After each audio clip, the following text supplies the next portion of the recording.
Hello, and welcome to the Reach or Miss Show, the podcast for the customer-focused entrepreneur, where Hayut Yogev speaks with entrepreneurs for entrepreneurs about reaching or missing the critical point of approaching the right customer with the right message at the right time and place. The point where business success starts. And here is your host, Hayut Yogev. Reach or Miss, Episode 12. Hey Reach or Miss listeners! When we decided to launch a podcast that will be devoted to customer focus for entrepreneurs, I wasn't sure what will come out of these interviews. It seems like marketing and messages and customer focus, everything connected to customers' approach totally changed during this huge technological revolution we are all part of. Today, we are celebrating the 12th episode of the show, and I must admit, the message is very clear. When I ask for the best advice, I'm getting over and over the same answer. Guy Kawasaki, Brogan, Sheridan, Lee Dumas, Kate Erickson, Elledge, and many successful entrepreneurs. They all talk over and over about one thing. You must talk with your customers and listen to them.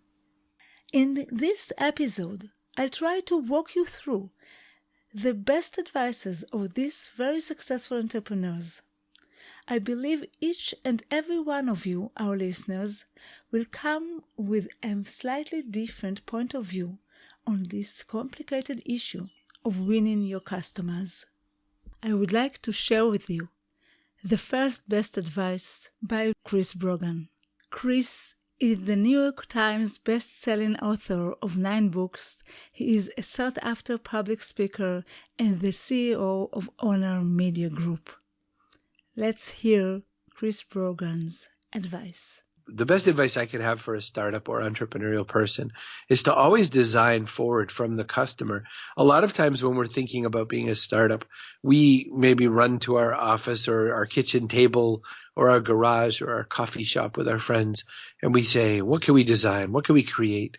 What can we make? We need a bot, because this week everyone wants to make bots. And, or next week it'll be, we need virtual reality or something. But what they don't ask is, what does a customer want in this moment? And how do we give them that? How do we deliver something that's going to be great for a customer? So for instance, we all have had that experience when we dial a business telephone number and then we get, for English, press 1, for Hebrew, press 2, for Arabic, press 3, and it just goes and goes. And we lose our mind because we just want to talk to somebody. And the reason those systems exist is because it's very expensive to have someone waiting to take a phone call, especially if the information is really simple. And yet the design of those services is built without the customer in mind. It's just sort of built random and usually as if someone were forced to sit down and come up with the questions. So I think that I would take a big piece of paper, like real live paper, a real pen or pencil, and I would start with a circle in the middle and say, this is my customer. How do I get them what they want and what's my role in it? And how do I make this the best possible way of delivering this? And I look at very specific metrics and methods for that. For instance, I'm always looking at how do we improve velocity, like the speed of delivery? How do we reduce friction? What keeps them from getting what they want? And then a third one, which is a little strange for most, how do we also add connectivity and communication to this so that the customer feels like they not only can talk to people at the organization, but maybe even talk to other people who like or buy the same things the customer is buying so that they can have that sense of built-in connectivity to other people and not feel alone when they make their purchasing decision. So if you should wrap it all together for one sentence advice, how would you say that? I believe that a business should really look to be helpful first, and that they should think in the terms of, is this simple, is this smart, and is it shareable? And I think that's probably the way I would look at it. The next advice is the advice of John Lee Dumas, who launched EOFire while looking for a podcast that will broadcast 7 days a week. John is the host of EOFire, an award-winning podcast with 1.5 million monthly listens, where he interviews today's most successful entrepreneurs 7 days a week. JLD has grown EOFire into a multi-million-dollar-a-year business, and he is the author of the Freedom Journal and the Mastery Journal. I wanted to ask you for your best advice about approaching the customers. What are your concepts or beliefs on the way a startup or entrepreneurial business should approach its customers? And give your best advice for their or our listeners' customer approach. Okay, I feel like for a customer approach, number one, you need to know who your perfect customer is, that ideal customer, that avatar. And once you know who that person is, you can then start creating free, valuable, and consistent content for that person. Once you created that free, valuable, and consistent content for that person, you want to make sure you're getting it in front of them. So you need to find them and make sure that you're putting that content in front of them. And of course, they'll be attracted to that content because, again, you're creating it for them specifically. And then once you have the opportunity to get in front of them, meaning asking them a question, sending them an email newsletter or a social media message, you have to ask the question, what are you struggling with? And so then you can start to understand your customers, your ideal customers, what their pain points, obstacles, challenges, and struggles are, so that you, the person that, by the way, has been delivering free, valuable, and consistent content, you can provide the solution in the form of a product, a service, or a community. So if you go about it in the right way, you're not just somebody pitching them something. No, you're somebody that's already provided them value, who they are growing to know, like, and trust, who asked them what they're struggling with, who listened to them as they shared their pain points, and then who now is saying, hey, you told me that you're struggling with this. Here's the solution. I would love to offer it to you. Here it is. That's the best way to approach customers. Joe Pulizzi is the founder of Content Marketing Institute, which had a successful exit on June 2016. On his advice, Joe tells about his book Killing Marketing and explains why we are doing marketing wrong. I see things a little bit differently than most of the books out there and thought leaders around the entrepreneurial space. My belief is that what most businesses do is they have a really good idea for a product or a service, and they get very excited about it, and they structure their entire business around that product or service. And the problem with that from an entrepreneurial standpoint is most entrepreneurs pivot. They pivot their product and service, so you build up everything around this product and service, and which rightly so, you're very excited about it, but then you have to change everything. And my belief is that a better way to launch a company is around a particular audience. Whether you have that product or service in mind is fine, but let's focus on the audience. Let's focus on the customer's needs. What are their pain points? What's keeping them up at night? And what if you became the leading expert, informational expert for that group of people? What if you were delivering valuable information in the form of webinars and white papers and a magazine and events like we do at Content Marketing World, whatever the case is? What if you became like a media company for that audience and you actually built a loyal, a group of people that liked you, they trusted you, and they wanted to continue to get that information? That's where I believe the opportunity is for anyone that wants to start a business today, because if you do that first and you generate an audience that knows, likes, and trusts you, they will ultimately buy anything from you. If they trust you, they will try your products and services. And so that's what we talk about a lot in Content Inc., where we talk about all these different founders that started and they built up these amazing audiences, and then they launched their products and services once they built an e-newsletter that had 10,000 subscribers or a YouTube channel that had 500,000 subscribers, whatever the case is. And then you can launch all the products and services you want. And I believe that is the least risky way to launch a business. It's not known, it's not sexy, because we think about, how did how did Steve Jobs and Apple do it, and how does Elon Musk do it at Tesla? They do it the very traditional way, where they get a lot of capital and they burn through a lot of cash and they make a lot of wrong turns and they hit a few bright spots through lucky patches, and then they become these great big companies over time. Well, what we're finding today is there are a whole group of new entrepreneurs out there that are launching this new business model of just building an audience, and then they ask that audience what they want. What do you want to buy? And then you can deliver that to them. And that's, I think, the most effective way to start a company, by the way. That's how we started Content Marketing Institute. We were able to sell it in 9 years. It worked very, very well for us. And I know dozens and dozens of other founders that have done the same thing. And so that's my take. Instead of going out there with a product that probably isn't going to be the right fit, focus on being the trusted advisor for your audience, and then you can launch whatever products and services you want. I think I don't really have to introduce the next guest. However, I will. Guy Kawasaki is the chief evangelist of Canva, an online graphic design tool. He is a brand ambassador for Mercedes-Benz and an executive fellow of the Haas School of Business at UC Berkeley. Guy is probably most known as the first legendary evangelist for Apple Macintosh. The crux of my advice to entrepreneurs is to, believe it or not, and this might not be a very common thing, it's to make the product that you would like to use yourself and then hope that there are other people like you. Because I've noticed that people who do that are people like Apple and Yahoo and Google. These are all companies that they weren't marketing driven per se, but they built something that they would like to use, and come to find out many other people like them too.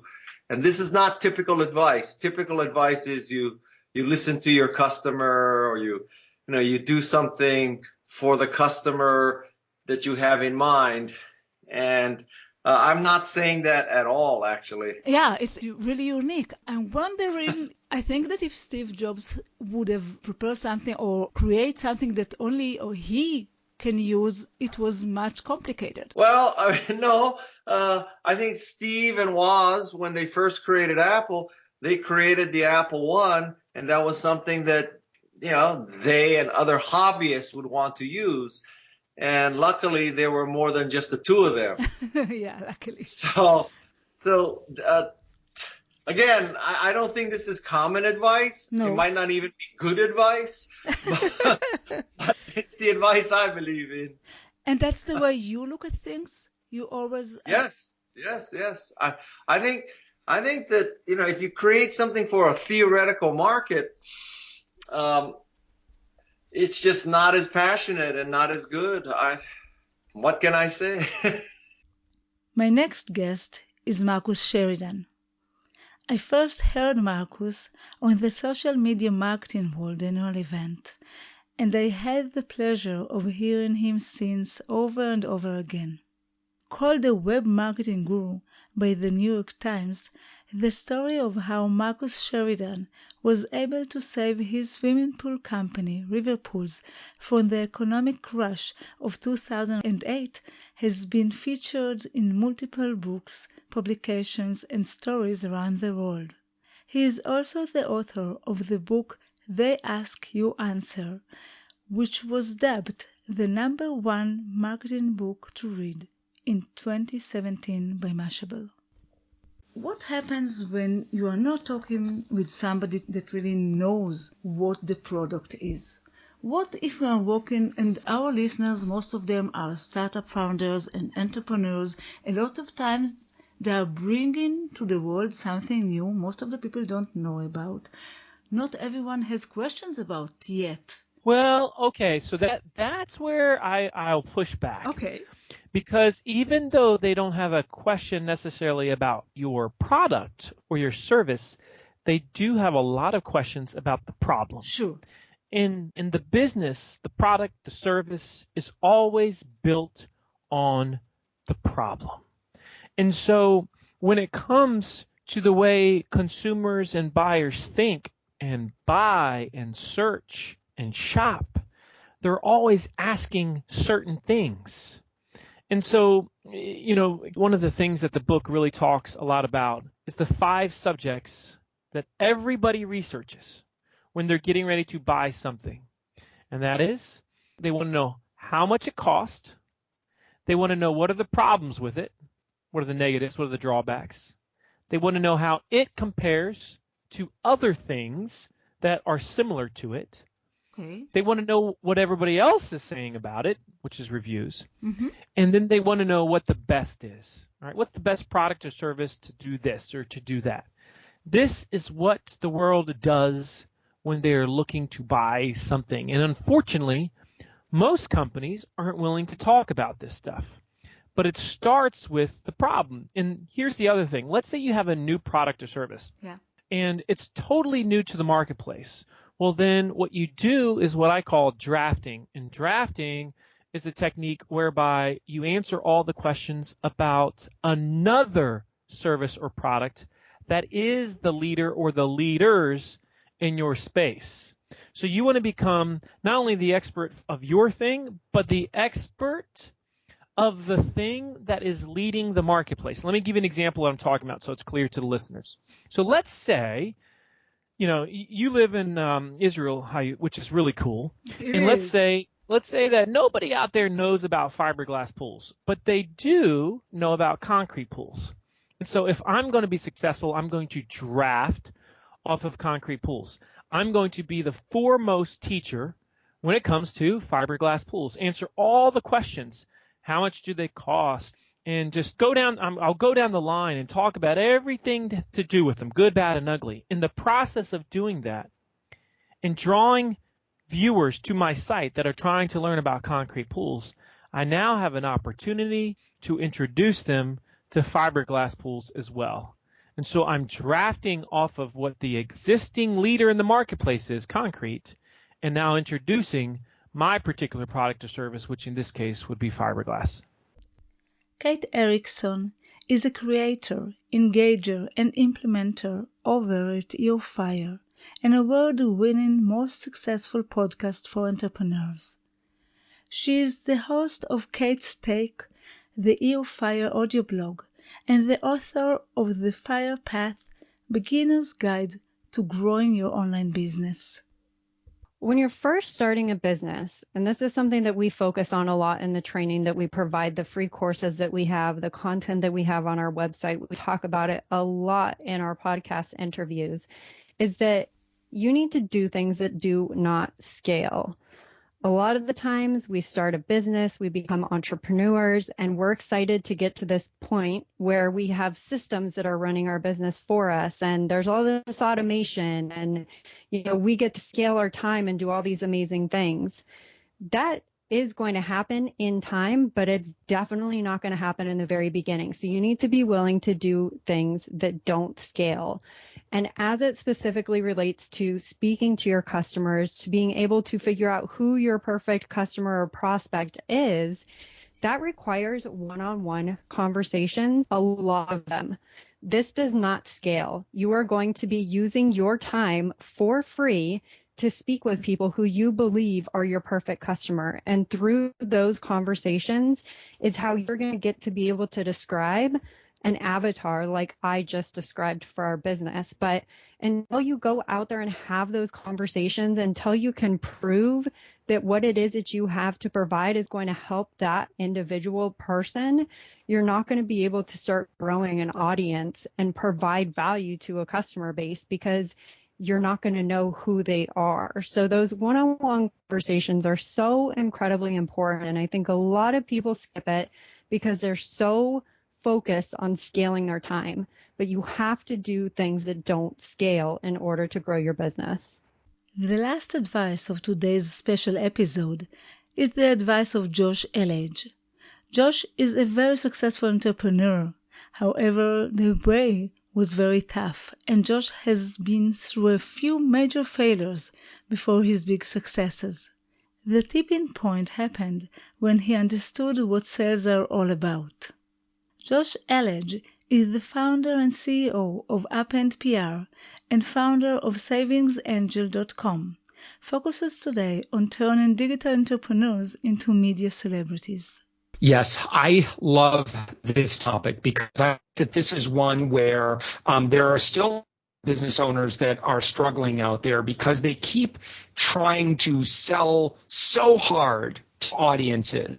And at the beginning, that might get the bills paid. It might help you grow, I'd say, in a linear fashion.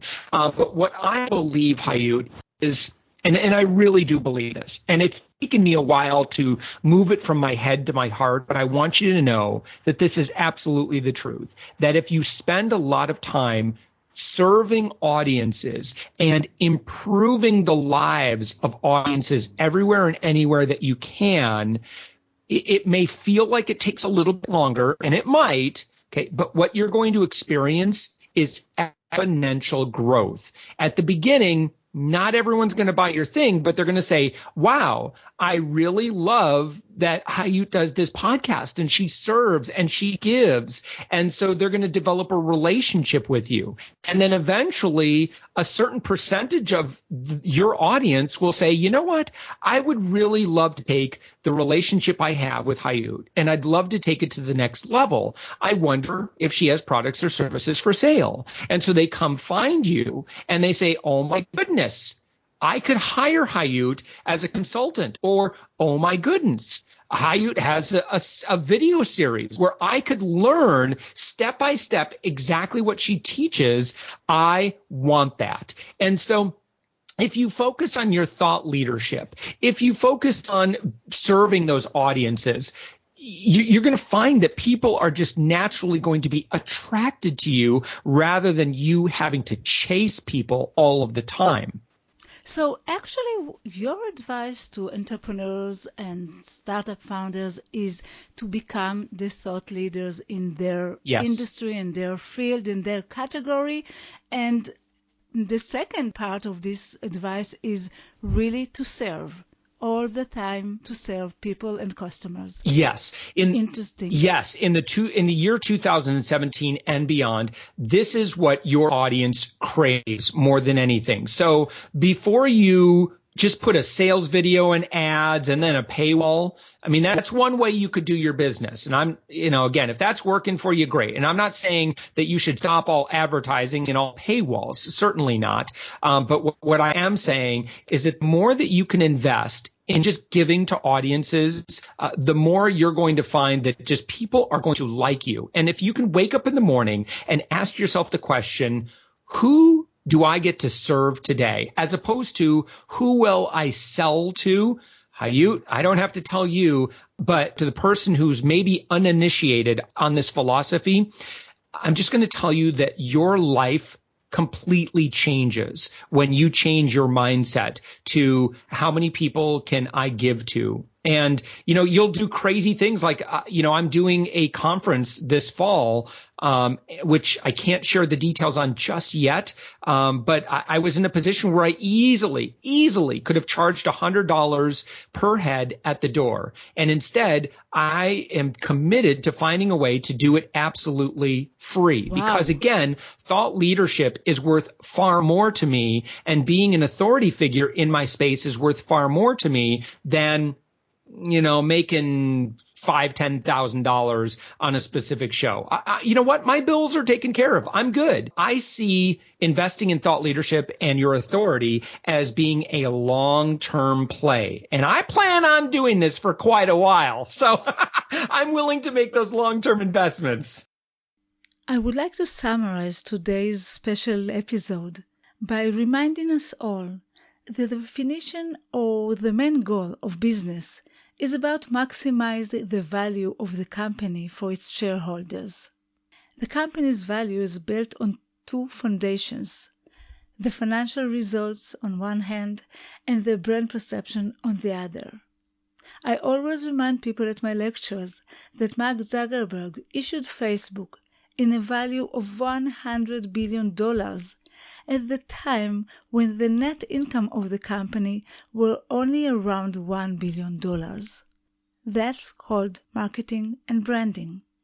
I strongly believe The secret for achieving the financial results and build the brand is all about seeing things from your potential customer's point of view, for the prosaic and silly reason that the money we want is in the customer's pockets. Until next time, it all goes down to this: you either reach or miss. Keep reaching your goals and visions. Bye-bye. Thank you for listening to the Reach or Miss Show, the podcast for the customer-focused entrepreneur. You can find all the information, links, and resources that was mentioned at the show in our website, reachormiss.com. See you next week.